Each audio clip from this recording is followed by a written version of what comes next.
y de ahí se proliferó, y de ahí este renacimiento de ahí se proliferó para toda Europa, o toda Europa. Este renacimiento, como el nombre lo dice, metafóricamente revalora la cultura grecolatina, la cultura de Grecia y Roma, la cultura de la antigüedad. Metafóricamente, en el mundo de Occidente, la cultura nace con los griegos, metafóricamente. Metafóricamente, la cultura se estanca o muere durante la Edad Media. Y metafóricamente, la cultura renace a fines del siglo XV o su desarrollo, su apogeo se dio en el siglo XVI con justamente el Renacimiento. Por eso se le llama renacimiento, ¿no? Se vuelve a revalorar, vuelve a renacer la cultura clásica de la antigüedad, vuelve a renacer la cultura greco-latina, la cultura greco-latina.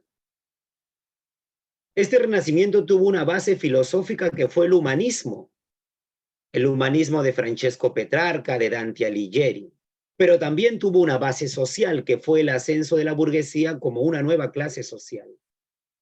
En la Edad Media, por ejemplo, el sistema de trabajo predominante fue el feudalismo y la gente vivía y trabajaba en el campo.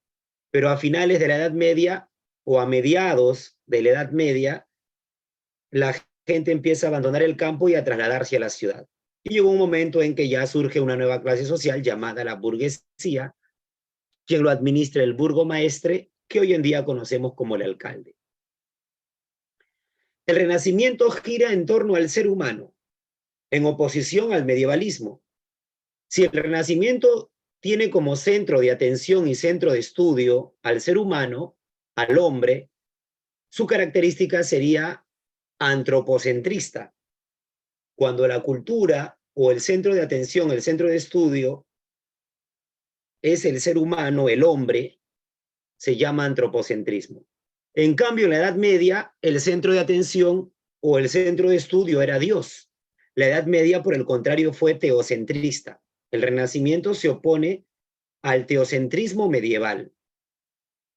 Al teocentrismo medieval. Durante el Renacimiento se inventa la imprenta.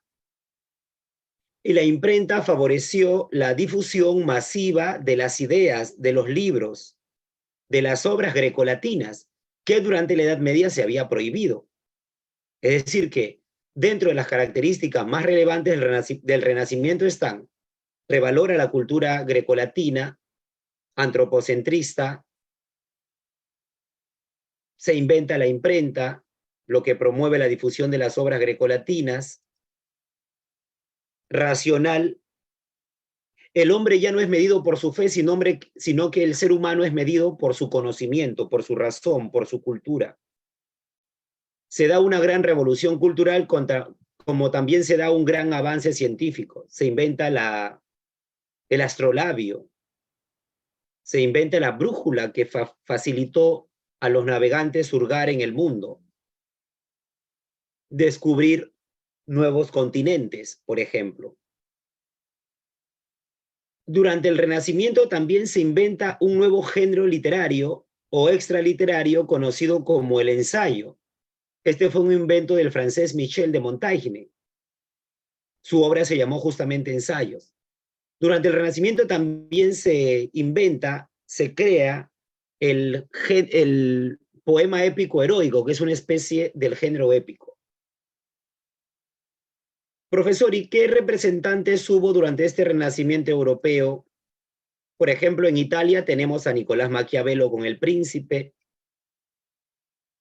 a Ludovico Ariosto con Orlando Furioso, o a Torcuato Tasso con Jerusalén Libertada. En Francia tenemos a Michel de Montaigne con Ensayo, justamente el padre, el creador del ensayo, de este género expositivo. Tenemos a Francois de Rabelais con Gargantúa y Pantagruel. En España tenemos a Garcilaso de la Vega, a Fray Luis de León. En Portugal tenemos a Luis Vaz de Camões con Os Lusíadas. En Holanda tenemos Erasmo de Rotterdam con Elogio de la Locura. Y en Inglaterra, por ejemplo, tenemos a William Shakespeare y a John Milton. William Shakespeare, con una gran cantidad de obras, como vemos aquí, compuso dramas históricos como Ricardo II, Ricardo III, Enrique IV, Enrique V, Enrique VI, Enrique VII. Pero lo mejor del maestro fueron sus tragedias.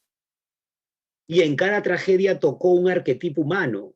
En cada tragedia tocó una pasión humana, positiva o negativa. En Romeo y Julieta, el amor o la pasión juvenil, el amor puro. En Hamlet, la duda y la venganza, no te olvides, socio pregunta de examen de admisión. En Otelo, los celos. En Macbeth, la ambición. En El Rey Lear, el amor paternal o la ingratitud de los hijos para con los padres. En Marco Antonio y Cleopatra, la traición o la infidelidad. También compuso comedias como Sueño de una noche de verano, El mercader de Venecia, Las alegres comadres de Windsor, La fierecilla domada o Tempestad. Ahora sí, vamos a ampliar, vamos a retroalimentar y también ampliar nuestros conocimientos yendo a nuestra plataforma de videos de retroalimentación. Ya estoy compartiendo la plataforma de videos de retroalimentación de literatura. Tú me dices si ya lo puedes ver. A veces la tecnología falla, entonces tú debes corroborarme. Profesor, si se ve la plataforma de los videitos. Sí, gracias Blanca, Camila. Vamos a buscar nuestro tema para poder retroalimentarlo y ampliarlo. Vamos a buscar renacimiento.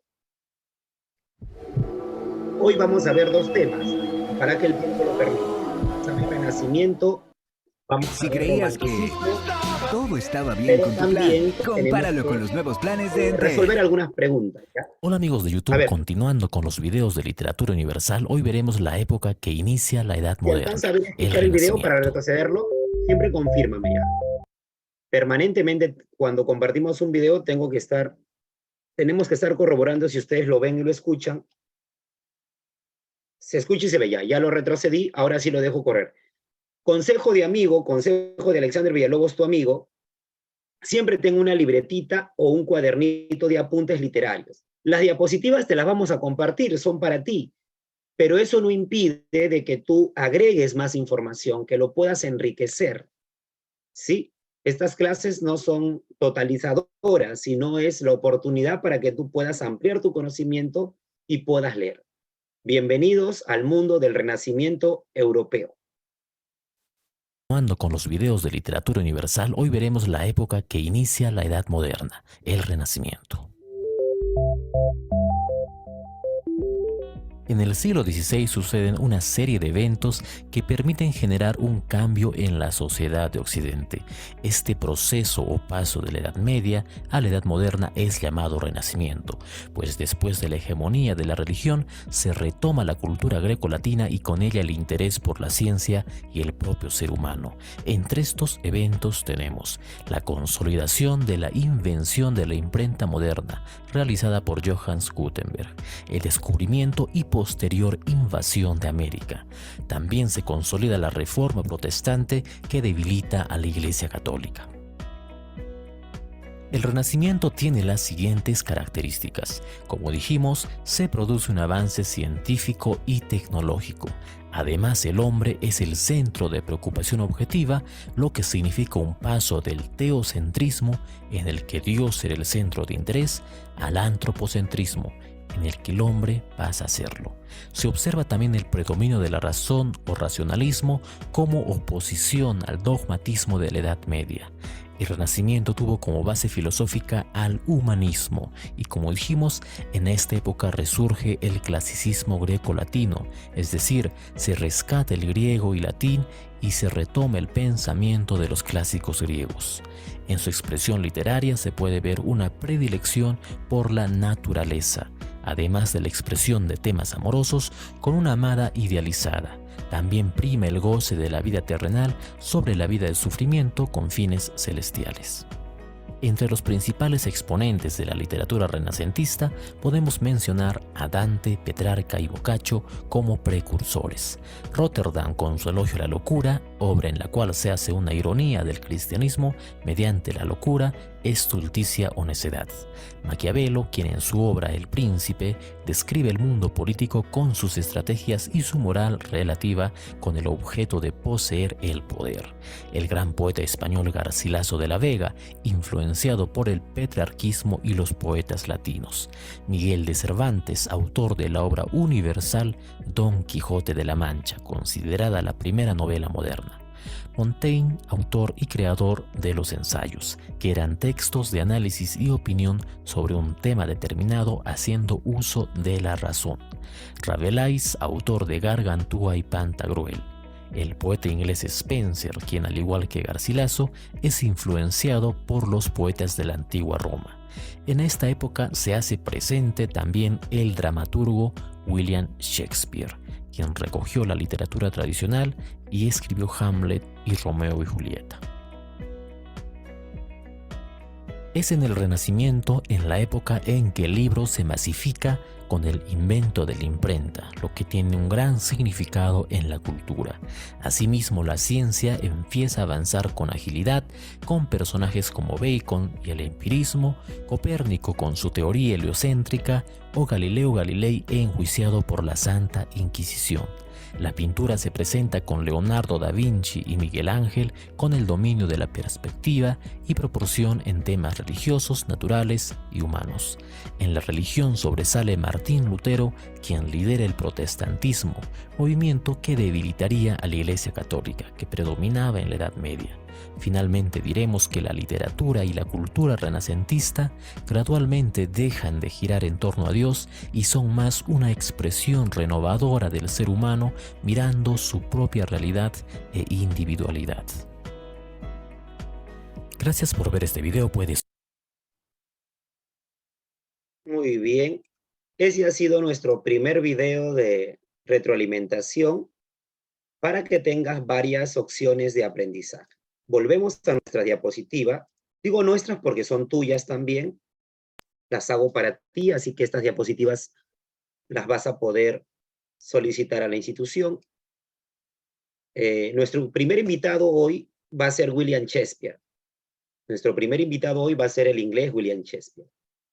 Y vamos a explicar, a compartir sus características y aportes literarios. ¿Ya? Nos vamos a focalizar en lo que viene en el examen de admisión. Sus características y aportes literarios. No tanto su biografía, ¿ya? Sino sus características y aportes. Eso es lo que nos va a venir en nuestro examen de admisión.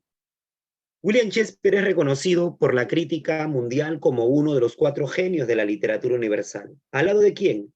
De Homero, autor de Ilíada y Odisea. ¿Al lado de quién? Del italiano Dante Alighieri, autor de Divina Comedia. ¿Al lado de quién? Del español Miguel de Cervantes Saavedra, autor del ingenioso hidalgo Don Quijote de la Mancha. El cuarto, William Shakespeare, escritor inglés. Fue conocido como el cisne de Avon. Cisne es el símbolo de la belleza del lenguaje. Avon porque nació cerca del río Avon en Stratford, Inglaterra. Por su gran aporte al teatro de su país es considerado el padre del teatro de Inglaterra. Pero por su gran aporte también al teatro mundial de Occidente es considerado el precursor del teatro moderno. Estamos hablando de un genio. Las obras de William Shakespeare transitan entre el Renacimiento y el Barroco. Quiero explicarte esta parte bien.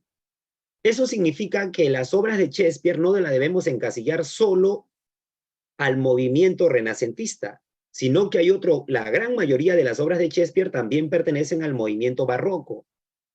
Profesor, ¿y cómo se explica eso? Que los seres humanos y también, obviamente, los escritores evolucionan en el tiempo, en su pensamiento, en su estilo, en sus influencias. Por ejemplo, tu forma de pensar ahora, a tus 15, a 20 años, no será el mismo cuando tengas 25 o cuando tengas 30 o 35. Tú también has pasado por etapas, inicial, primaria, secundaria, preparación preuniversitaria, universidad, licenciatura, maestría, doctorado. Lo mismo en la literatura. William Shakespeare, en su etapa de juventud, compuso Romeo y Julieta, y esta obra presenta los rasgos y la influencia del movimiento renacentista. Pero en su etapa más madura, 30 años a más, compone Otelo, Macbeth, Hamlet, y más bien este grupo de obras presentan rasgos del movimiento barroco. Shakespeare es renacentista con algunas obras, pero en su etapa madura también es un escritor barroco. Te leo, ¿se entiende esa parte? Que a nuestro amigo William Shakespeare no hay que encasillarlo solo en el Renacimiento. Si nos ponen en un examen de admisión, ¿Shakespeare también pertenece al barroco? Sí, verdadero, también pertenece al barroco. Algunas obras pertenecen al barroco. Sí, muy bien. William Shakespeare renovó el teatro de su país a través de la versatilidad y la innovación que ahora vamos a detallar.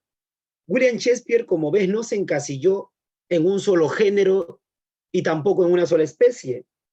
Como hemos visto en la diapositiva anterior, compuso dentro del género dramático, compuso dramas, tragedias y comedias. Claro que lo mejor son sus tragedias, pero compuso también dramas y comedias, compuso poesía, compuso obras de historia. Un genio es. Variedad en el teatro y variedad de los géneros y especies. Los dos grandes aportes de Shakespeare al teatro de su país y del mundo de Occidente es que él profundizó en la psicología de sus personajes. Sus personajes eran más humanos. Los espectadores, sus lectores, tenían mayor empatía con los personajes que había creado William Shakespeare. Se identificaban mucho más con esos personajes. William Shakespeare creó arquetipos humanos, como te comenté. ¿Pero qué es un arquetipo? Un modelo, un paradigma de una conducta humana en este caso. Ese es uno de los grandes aportes de Shakespeare. Profundizó en la psicología de sus personajes de tal manera que uno como espectador o lector se identifica con ellos. Y también creó arquetipos humanos que son modelos de conducta. Como ya hemos comentado, y lo puedo repetir para que te quede más claro. En Romeo y Julieta, el amor puro o pasión juvenil. En Hamlet, la duda y la venganza. En Otelo, los celos. En Macbeth, ambición. El Rey Lear, amor paternal o ingratitud de los hijos. En Antonio y Cleopatra, la traición o infidelidad. En Julio César, también la traición o infidelidad o amor impuro. Sin embargo, William Shakespeare no es perfecto como escritor. También tuvo sus detractores.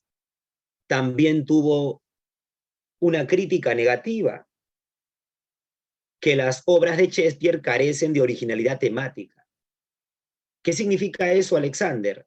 Significa que William Shakespeare imitó a otros autores, que sus temas no son originales, sino que los toma de otras historias que ya habían sido contadas. Por ejemplo, Romeo y Julieta la toma de la leyenda griega, de Jenofonte, de otros italianos, de otros ingleses. Incluso en Divina Comedia de Dante Alighieri nos hablan de Montescos y Capuletos. La obra Hamlet también no es su tema, el tema no es creación de Shakespeare, sino tomada de otros autores. Profesor, ¿y por qué estas obras, si son imitaciones, por qué han tenido tanta relevancia mundial que las universidades nos piden la versión de Shakespeare? Porque Shakespeare humaniza más a los personajes, profundiza más en su psicología, mejora el lenguaje, lo hace más estético, más poético, lo mejora. Y te cuento que en esa época, tú recuerdas que la imprenta fue el gran descubrimiento para masificar las obras, pero en esa época la difusión de la cultura era lenta. Uno compartía sus originales, es decir, que las ideas de Camila, ella tenía que compartir su original a Fabricio, Fabricio a Alexander y así. Era lenta la difusión de la cultura. Imitar no era malo, era una forma de promover la cultura. Pero tampoco se quedan en el modo César Acuña que pone su firma en obra ajena, sino que ellos imitan y mejoran. Ahí está el aporte. Por eso el Romeo y Julieta versión de Shakespeare es muchísimo mejor que las versiones de los otros autores. La versión Hamlet de Shakespeare es muchísimo mejor que las otras versiones. Por eso las universidades en el mundo, no solo en el Perú, nos piden las versiones de Shakespeare. El Romeo y Julieta de Shakespeare y el Hamlet de Shakespeare. Pero sí hay que reconocer que en ese sentido las obras de Shakespeare carecen de originalidad temática, pero eso no desmerece su aporte a la literatura y a la cultura. Eso no desmerece, porque él imita y mejora. Imita y mejora. Ahí está su aporte. No se queda solamente en plagio o imitación, sino mejora. Si bien es cierto, los renacentistas revaloran la cultura greco-latina de Grecia y Roma, no significa que todo lo respetan al 100%. En el caso de Shakespeare, en el teatro no respetó las 3 unidades clásicas o aristotélicas, porque Shakespeare es un innovador. No solo se queda en modo imitación, es un innovador. Si los griegos, si Aristóteles en la obra poética había planteado que las 3 unidades clásicas o aristotélicas para hacer teatro son acción, tiempo y espacio, un solo tema, un solo día en la ficción y un solo escenario, Shakespeare dice, yo voy a renovar eso, yo voy a innovar. Voy a usar 2 escenarios, 3 escenarios. Las obras, ¿por qué tienen que desarrollarse en un día en la ficción? Pueden ser en semanas, en meses, en años. Repito, si bien es cierto el Renacimiento revalora la cultura greco-latina, no significa que al 100% se imita. No, también Shakespeare innovó, por eso es precursor del teatro moderno y el padre del teatro en su país, en Inglaterra. Otra diferencia, que en el teatro griego las escenas violentas no eran explícitas, no se representaban en el escenario. Se sugerían, pero no se representaban. En el teatro griego tú no ves cómo Clitemnestra mata a Agamenón ni cómo Orestes mata a Clitemnestra en la Oristiada. En Edipo Rey, en el teatro griego, tú no ves cómo Yocasta se ahorca con sus trenzas, no se ve, se sugiere. En cambio, en el teatro de William Shakespeare, las escenas violentas y las escenas sentimentales sí se presentan, sí se representan en el escenario. Ahí hay otra diferencia, por si acaso. Combina la prosa con el verso, su lenguaje es poético, altamente lírico. En la obra original, sobre todo, a nosotros llega la traducción al español. Shakespeare escribe en inglés. El uso constante de juega con la palabra, hay una función lúdica de la palabra, y la intención de sus obras es entretener. Su intención es el entretenimiento. Una vez más, ¿qué obras compone Shakespeare? Ya sabes, compone de todo. Compone poemarios como Venus y Adonis, La violación de Lucrecia o sonetos. Compone tragedias como Romeo y Julieta, como Hamlet, como Otelo. ¿Ya? Wow, qué raro. A ver, un momento, no sé por qué.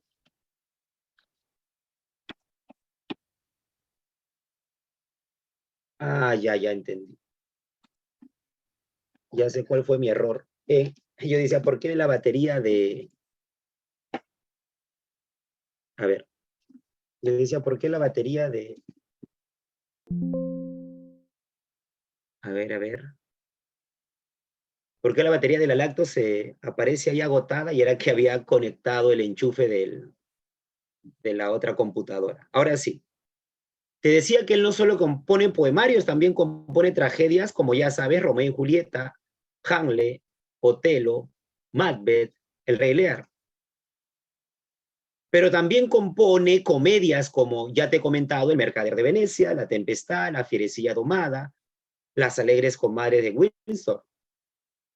También compone dramas como El Rey Juan, Enrique IV, V, VI, Ricardo II y Ricardo III.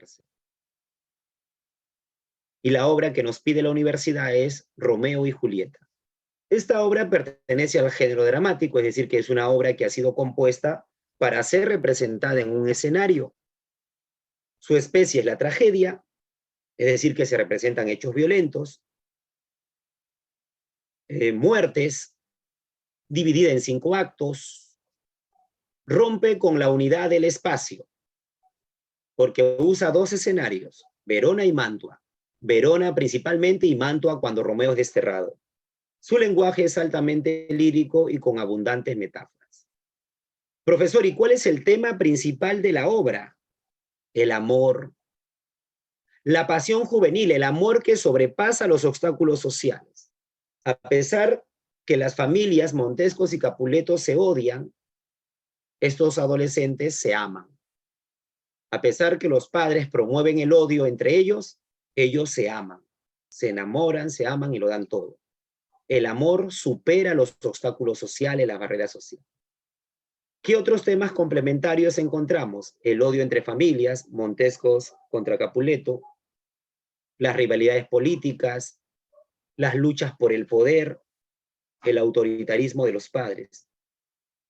¿Qué otros temas? La diferencia de clases, aparece la servidumbre. Las dos familias son de dinero.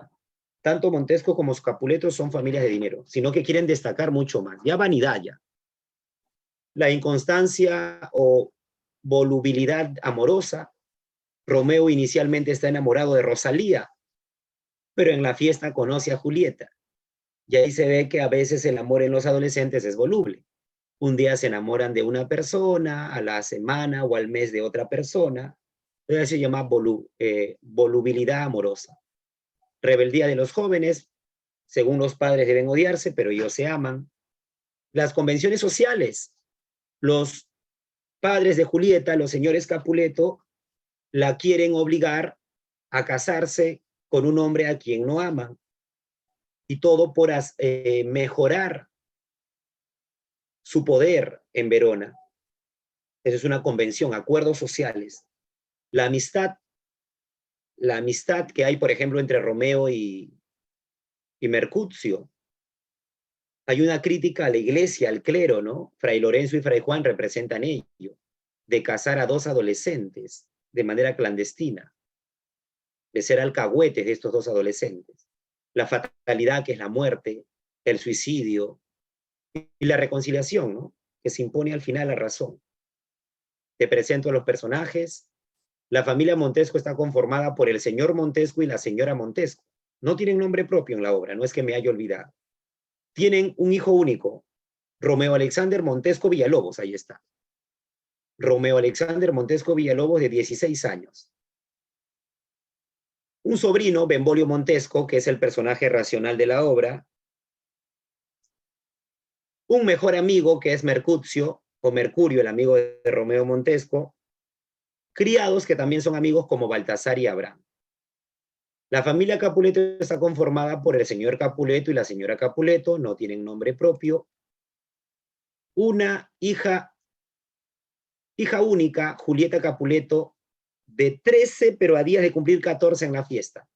13 a 14 años. Un primo celoso, Teobaldo Capuleto. Una nodriza que no tiene nombre propio, Sansón, Gregorio y Pedro, que son criados. Otros personajes que intervienen en la obra, cuando la leas, cuando vayas al teatro, es el príncipe Escalus de Verona, el conde Paris, que es el hombre con quien quieren casar a Julieta, mayor que ella, pero de mucho poder, porque es pariente directo del príncipe Escalus de Verona, que es la autoridad de la ciudad de Verona. La familia, la señora, los papás de Julieta la quieren casar con el conde Paris para que la familia tenga más poder y se destaque, se diferencie de respecto de los Montesco. Fray Lorenzo y Fray Juan, que representan al clero. Acá está la crítica a la Iglesia Católica, a la alcahuetería, un boticario, 3 músicos, 2 pajes de Paris y un oficial. Aquí te compartimos un organizador visual para que puedas también ayudarte cuando leas la obra. Vamos entonces a familiarizarnos un poco con Romeo y Julieta, ¿ya? De repente en el colegio no lo has podido leer y ahora será tu oportunidad. Vamos entonces a familiarizarnos con Romeo.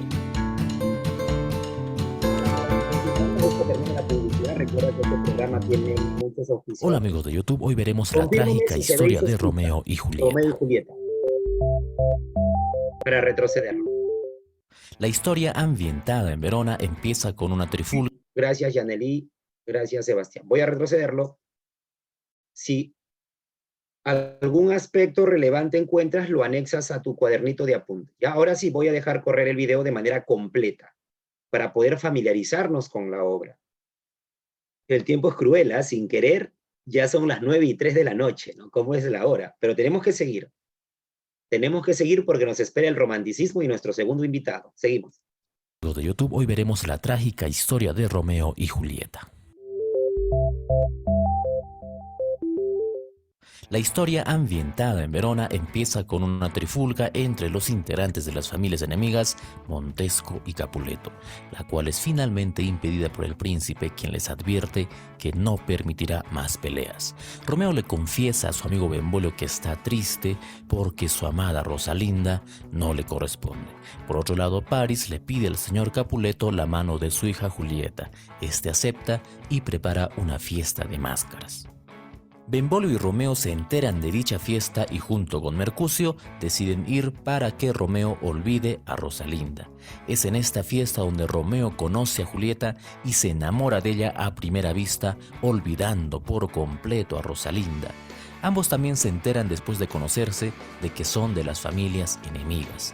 Terminada la reunión, Romeo se dirige al balcón de Julieta y se entera de que ella le corresponde, pues la escucha hablar de su amor por él. Romeo entonces pide a Fray Lorenzo que los case. Este acepta, pues desea unir a las dos familias. De esta manera Romeo y Julieta se casan al día siguiente secretamente. En una plaza de Verona, los amigos de Romeo, Benvolio y Mercucio, se topan con Tebaldo, quien está molesto porque vio a Romeo en la fiesta de su familia. Así que empieza una pelea en la que muere Mercucio. Romeo mata entonces en venganza a Tebaldo y huye. Julieta se entera de la muerte de su primo Tebaldo, pero sigue amando a Romeo. El príncipe destierra entonces a Romeo, quien se encuentra escondido donde Fray Lorenzo. Este le aconseja que vaya donde su amada y luego se marche de la ciudad. Esa noche la pareja se encuentra y Romeo parte después a Mantua. La situación se agrava, pues Julieta se entera de que en 2 días deberá casarse con Paris. Julieta pide entonces consejo a Fray Lorenzo, quien le expone su plan. Bebería una pócima con la que fingiría estar muerta durante 48 horas para evitar su boda con Paris, y al despertar se encontraría con Romeo y huiría. Ella entonces, guiada por su pasión, acepta. El fray envía a un mensajero a advertirle a Romeo sobre este plan, pero este no llega a tiempo, pues Romeo se entera por otros medios de que Julieta estaba muerta. Romeo se dirige entonces a comprar un veneno y va donde su amada. En su camino se encuentra con Paris, quien lo increpa y enfrenta, y finalmente muere.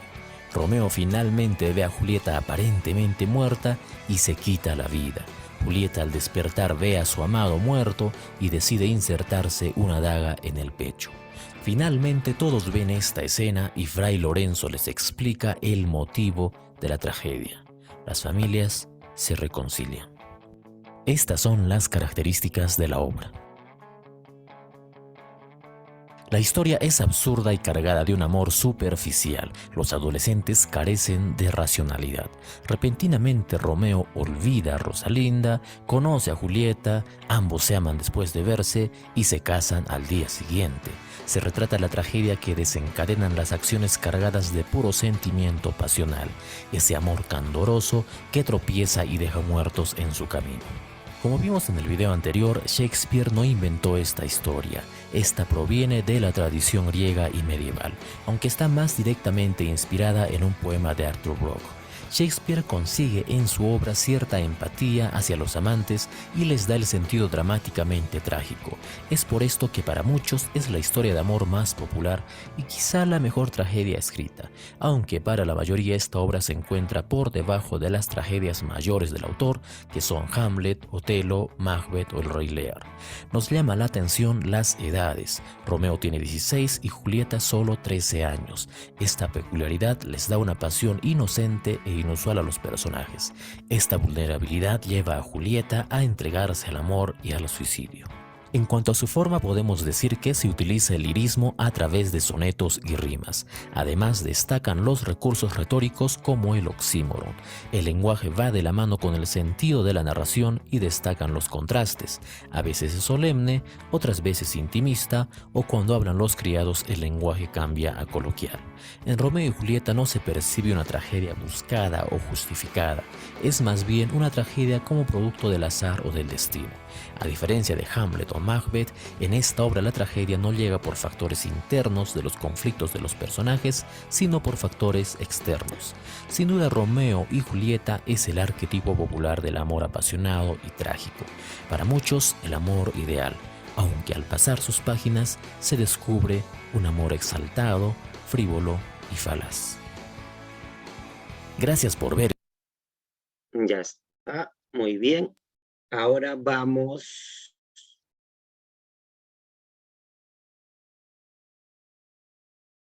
ahora vamos a compartir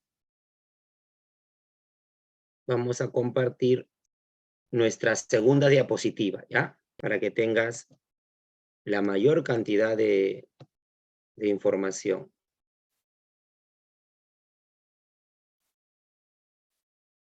Voy a compartirte ahora el siguiente tema, que es romanticismo europeo.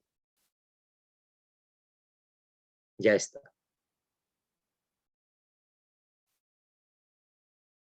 Vamos a compartir. Tú me dices cuando ya puedes ver la diapositiva de romanticismo. Lo voy a poner en modo de presentación.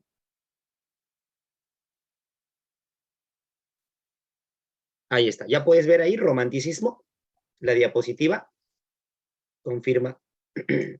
Ya está. Vamos entonces a referenciar los aspectos más relevantes del romanticismo y también con su retroalimentación para aprovechar el tiempo. El romanticismo, te cuento que surgió en Alemania y tuvo un movimiento precursor llamado Sturm und Drang. ¿Y qué significaba Sturm und Drang? Tormenta y pasión, tempestad y pasión. Pero también el romanticismo surgió en Inglaterra y ahí hubo un movimiento llamado laquismo, en honor a los lagos de Inglaterra. El romanticismo surgió a finales del siglo XVIII, pero su gran apogeo, como ves aquí, se dio durante la primera mitad del siglo XIX, es decir, de 1800 a 1850.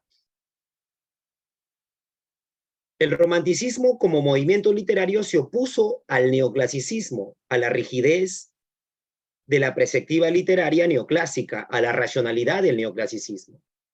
Profesor, ¿y cuáles son las características más relevantes del romántico? El anhelo de libertad, la libertad de creación, las no ataduras al genio creador, pero también exalta el yo poético, el individualismo. Expresa la rebeldía como si fuese un adolescente, no le gustan las reglas ni las normas claras. En un romántico predominan los sentimientos sobre la razón. El sentimiento de soledad, de la resignación al sufrimiento. El romántico ama la naturaleza, exalta la naturaleza, siente que sus emociones sintonizan con la naturaleza. Cuando llueve, eso representa el llanto del romántico. El romántico promueve la imaginación, el sentimiento, el idealismo, la fantasía, pero también el romántico valora lo histórico, lo nacional, valora su patria, su tierra, valora el pasado. De lo histórico le gusta mucho la Edad Media, las leyendas de la Edad Media, por ejemplo. Profesor, ¿y quiénes han sido grandes románticos, representantes románticos en el mundo? En Alemania, Goethe, el autor de Fausto y las cuitas del joven Werther. Hoy día nuestro segundo invitado es Goethe. En Francia, Víctor Hugo, con Los Miserables, Nuestra Señora de París, Cromwell o Hernani. En Inglaterra, Lord Byron o Walter Scott. En Estados Unidos, Edgar Allan Poe, el autor de Narraciones Extraordinarias, de La caída de la casa Usher, Los crímenes de la calle Morgue, El corazón del ator, El pozo y el péndulo, El gato negro. En España, Gustavo Adolfo Bécquer, con Rimas, Leyendas, Cartas de Demiselda. Y en América, Esteban Echevarría, José Mármol, Jorge Satz. En Perú, Ricardo Palma con sus tradiciones peruanas y Carlos Augusto Salaverry con cartas a un ángel. Vamos entonces con nuestro video de retroalimentación, ¿ya? Vamos a buscar entonces romanticismo y vamos a ampliar nuestros conocimientos. Morty, despierta. Vas a ser una estrella del fútbol, Morty. Ese deporte que juegas con tus pies y un... Muchos tienen la imagen de un escritor como una persona ensimismada y bajo la luna inspirándose en un nuevo poema. Esta imagen de poeta solitario ha prevalecido hasta nuestros días a partir del romanticismo. Retrocedemos. Si deseas tomar algún apunte relevante, tienes toda la libertad, toda la autonomía de poder hacerlo y anexarlo a tu cuaderno, tu libretita de apuntes literarios, solo de apuntes literarios relevantes.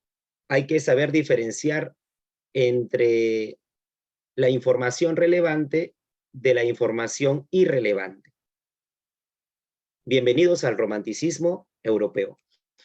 Muchos tienen la imagen de un escritor como una persona ensimismada y bajo la luna inspirándose en un nuevo poema. Esta imagen de poeta solitario ha prevalecido hasta nuestros días a partir del romanticismo.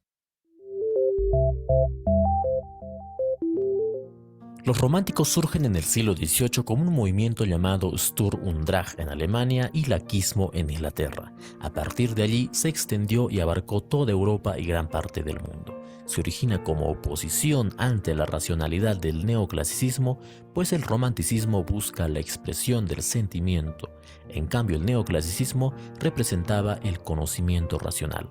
Así, se propone el amor por la libertad frente a la razón ordenadora, una razón que encasilla. El romanticismo ha sido uno de los movimientos más importantes de la historia del arte y la literatura. Fue impulsado mayormente por jóvenes motivados por el patriotismo, la libertad o la justicia. Es idealista pues antepone estos ideales ante la razón o la misma realidad.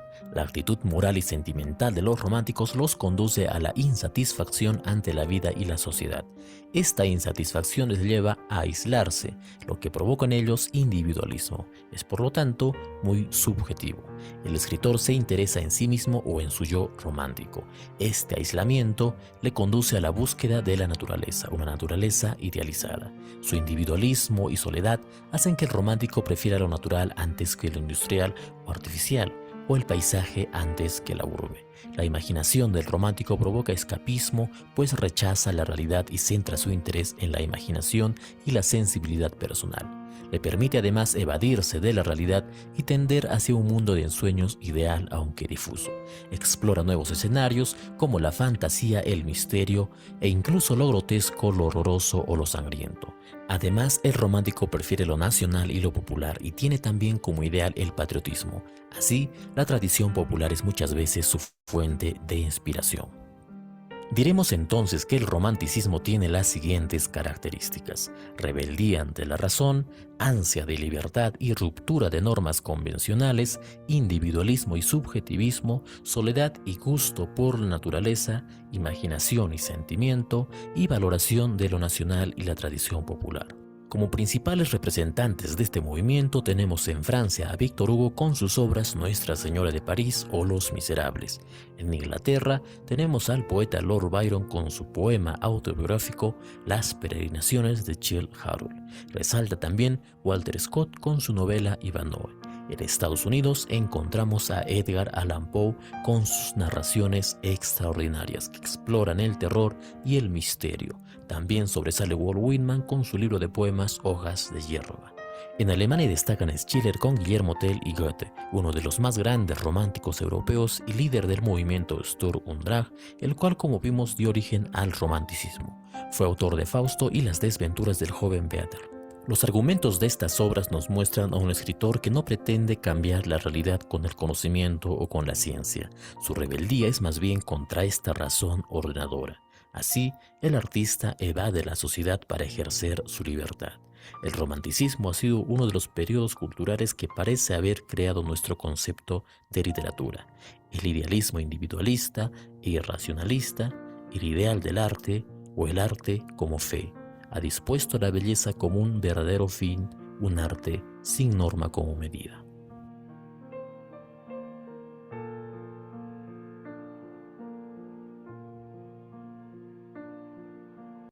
Muchos tienen la imagen de un escritor como una persona en sí. Ya. Dentro del romanticismo, la universidad nos pide las cuitas del joven Werther Encuentra el de camino Goethe. más directo al éxito con la Entonces fórmula vamos de a crecimiento familiarizarnos de ahora con Google las Ads. cuitas del joven Werther. Familiarizarnos ahora con las cuitas del joven Werther. Hoy veremos una de las obras más importantes del ¿Alcanzan romanticismo, a ver y Las escuchar ahí lo de desventuras del Werther? joven Vedder. Confirme. Para retrocederlo. Vedder es un joven Sí, sensible ya, lo retrocedemos entonces, ¿ya? Las cuitas del joven Werther, de Goethe, el gran representante del Sturm und Drang y el máximo representante del romanticismo intimista en Alemania. Las cuitas del joven Werther. una de las obras más importantes del romanticismo, Las desventuras del joven Vedder. Vedder es un joven sensible que, cansado de su ciudad, se va a Walheim, un pueblo que le brinda paz mientras se dedica a la pintura y a la lectura.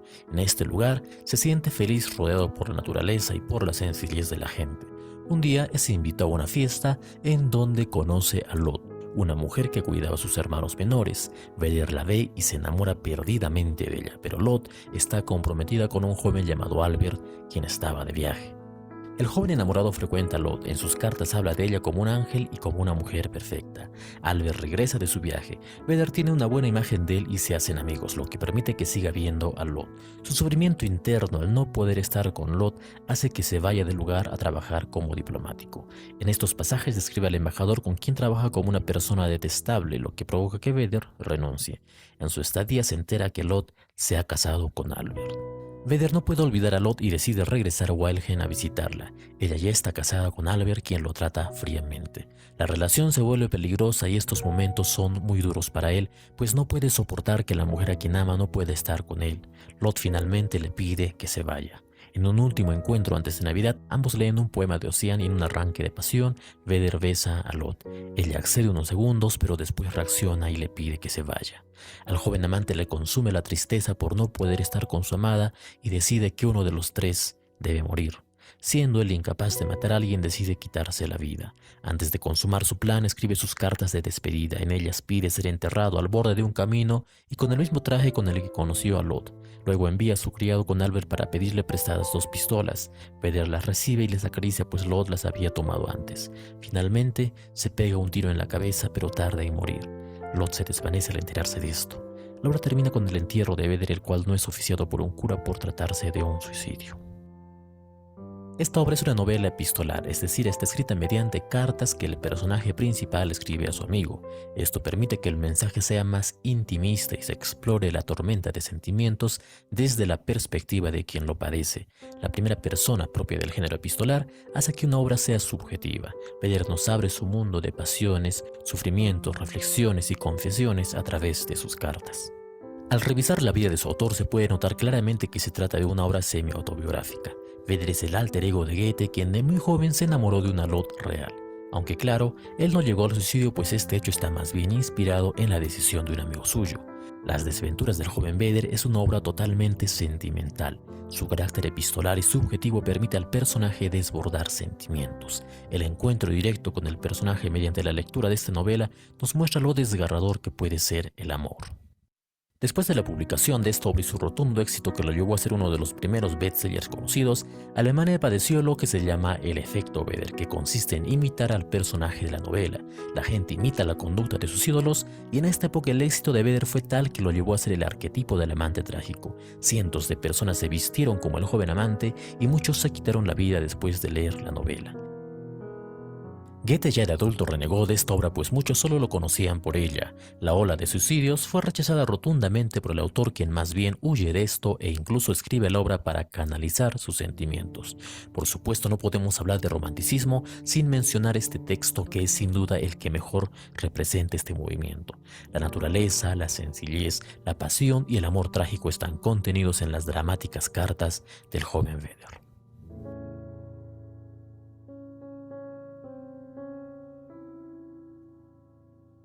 Ahí está. Vamos entonces a compartir algunas, preguntas para poder Igual las diapositivas, ya sabes, se te va a compartir, son para ti. Ahora vamos a compartir las preguntas para que puedas participar también, ¿ya? Ahí estoy abriendo el libro de preguntas para que puedas participar. Vamos a hacer unas precisiones también. Hay una gran batería de preguntas, ¿ya? Vamos a tratar de ayudarte en todo lo que se pueda, en la medida que el tiempo lo permita, ¿ya? Ahí está. Mira, ahí. Ahí está, mira, acá también tienes teoría, mira. Aparte de las diapositivas, mira, tienes bastante teoría. Tienes tragedias, mira, tienes las características. Acá tienes el resumen de... Mira, dice, la gran era isabelina. En esta gran época de la literatura inglesa, brota y se despliega en un florecimiento tan súbito como brillante al ascender al trono de Isabel I, hija de Enrique VIII y Ana Bolena. Fue entonces cuando Inglaterra empezó a tener conciencia de su nueva identidad y su poder político. Ahí está Hamlet, está Romeo y Julieta, de repente si no lo has leído completo. Tienes algunos datos del romanticismo, mira. En Alemania, en España, mira. En España tienes a Becker, a José Espronceda, a José Zorrilla. Tienes ahí una gran cantidad de información, ¿eh? Así que tú eliges la universidad y la carrera nada más. Que del resto nos encargamos, yo de literatura me encargo yo. Ya está. Uy. Con todo lo que hemos explicado, más la información que tienes ahí, las preguntas van a ser referenciales. Mira, es un hecho ajeno al Renacimiento europeo. El desarrollo del positivismo no tiene nada que ver. El positivismo se dio durante el realismo. Durante el realismo. La 1, la E. Teorízalo, por favor. La 1, la E. 2. Nicolás Maquiavelo escribió El Príncipe. El holandés Erasmo de Rotterdam escribió Elogio de la Locura. Y Tomás Moro escribió Utopía. 2C. Anótalo, por favor, para que luego lo compartas con tus compañeros. Cualquier precisión yo la voy a hacer. Precisión o corrección yo la hago. A la literatura inglesa renacentista se le denomina isabelina. Lo acabamos de ver, ¿no? Porque coincidió con gran parte del reinado de Isabel I. Profesor, ¿quién fue Isabel I? La hija de Enrique VIII. Aquel rey que se distanció de la Iglesia Católica para crear su propia iglesia llamada el anglicanismo. Aquel que mandó a decapitar a su amigo Tomás Moro porque se opuso a que él se distancie de la Iglesia Católica. 13. Esto también lo vas a reforzar en el curso de Historia Universal. William Shakespeare escribió Hamlet.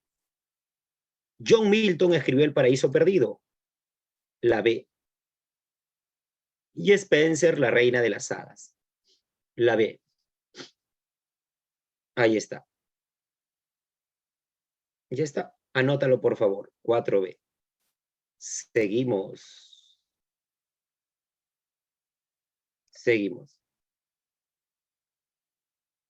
Rompió las convenciones teatrales, William Shakespeare, porque no respetó la ley de las 3 unidades clásicas, las 3 leyes, las 3 unidades clásicas o aristotélicas. No respetó. Además, creó arquetipos humanos. Shakespeare. Enrique VI. La tragedia de Ricardo III. Ese es Shakespeare. La fierecida Yomada, Shakespeare. Sueño de una noche de verano, Shakespeare. Los 2 hidalgos de Verona, Shakespeare. Shakespeare. William Shakespeare. Anótalo, por favor. Representa la duda y la venganza, Hamlet. Cualquiera puede ser. Representa la admisión, Macbeth. Representa los celos, Otelo. Ya salió la B. Ya salió. La B. Ya está. 7B. Ser o no ser. Ese es Hamlet y la duda. Esa frase de Hamlet. Ser o no ser. He ahí el dilema. El príncipe Hamlet. hace uso de ese monólogo. Las tragedias de William Shakespeare se caracterizan por el uso de monólogos. Por ejemplo, en la obra Hamlet también usa la técnica del teatro dentro del teatro. Uy, qué sencillo. Gertrudis, Claudio, Ofelia y Hamlet pertenecen a la obra Hamlet. Gertrudis, Claudio, Ofelia, Laertes, el príncipe Hamlet, el espectro del rey Hamlet, Rosencrantz, Guildenstern pertenece a la obra Hamlet. Está. 10.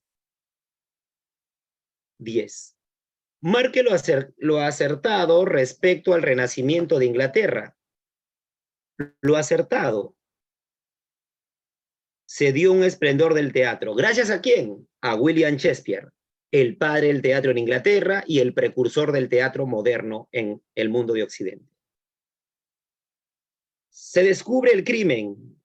Claudio, Ofelia, Hamlet, lo acabamos de ver en una pregunta anterior. Claudio, Ofelia, Gertrudis, príncipe Hamlet, espectro del rey Hamlet, Laertes es la obra Hamlet.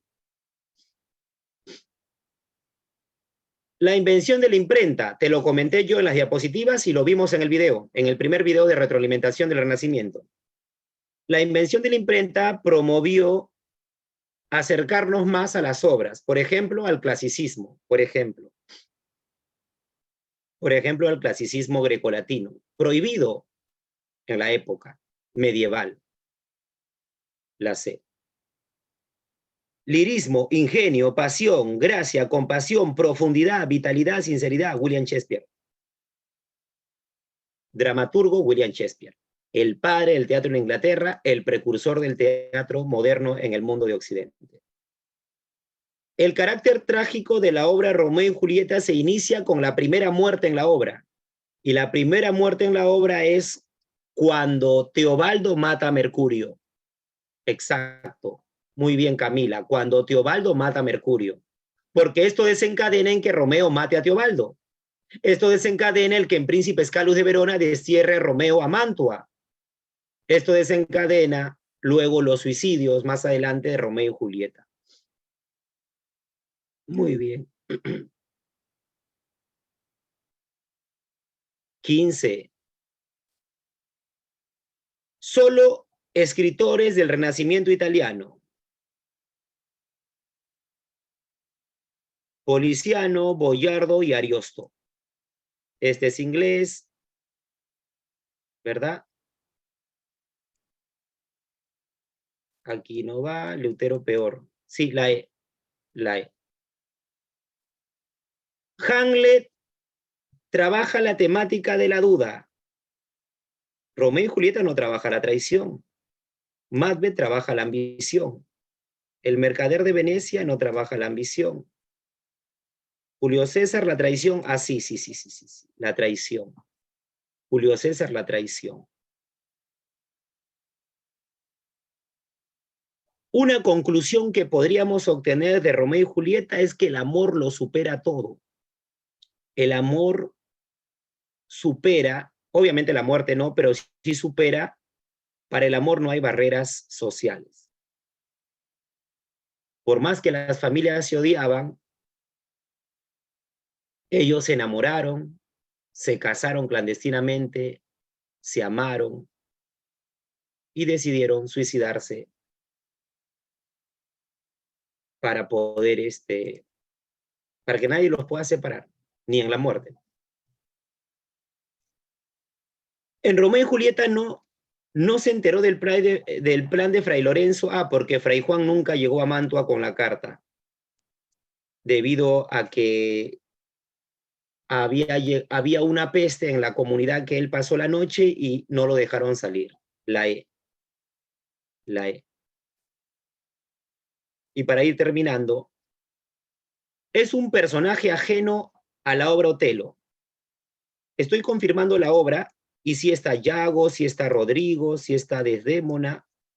A ver acá. Te dicto algunos personajes, ¿ya? En Otelo aparece aquí, obviamente, Otelo, aparece Yago, aparece Rodrigo, aparece Brabantio, aparece Desdémona, aparece Casio, sería entonces Lucía, ¿ya? Precisa eso, por favor. Estoy cotejando acá en la obra y sí aparece Casio, sí aparece Desdémona, sí aparece Rodrigo, sí aparece ¿ya? Cotéjalo, la E, Lucía, por favor. Es un personaje ajeno a la tragedia Hamlet. Es un personaje ajeno a la tragedia Hamlet. Aparece Horacio. En la tragedia Hamlet sí aparece Horacio. En la tragedia Hamlet aparece Claudio. Aparece Fortinbras. En la tragedia Hamlet aparece Claudio, aparece Fortinbras. Rosencrantz, Guildenstern. Marcelo. Aparece Marcelo. Ya salió ya. Alonso. Muy bien, jóvenes. Nos quedamos en la pregunta 20. Cuídense mucho. He tratado de darles lo más que se ha podido en esta en esta sesión. Hemos hecho 2 temas. Hemos compartido 20 respuestas. Hemos hecho precisiones. Hemos compartido videitos de retroalimentación. Así que este no es el fin de la clase. Este es el inicio de que tú empieces tu lectura, de que veas que hay todo un mundo que te espera para poder garantizar el ingreso a la universidad. Cuídense, que tengan una bonita noche, una bonita cena. Nos vemos la próxima semana.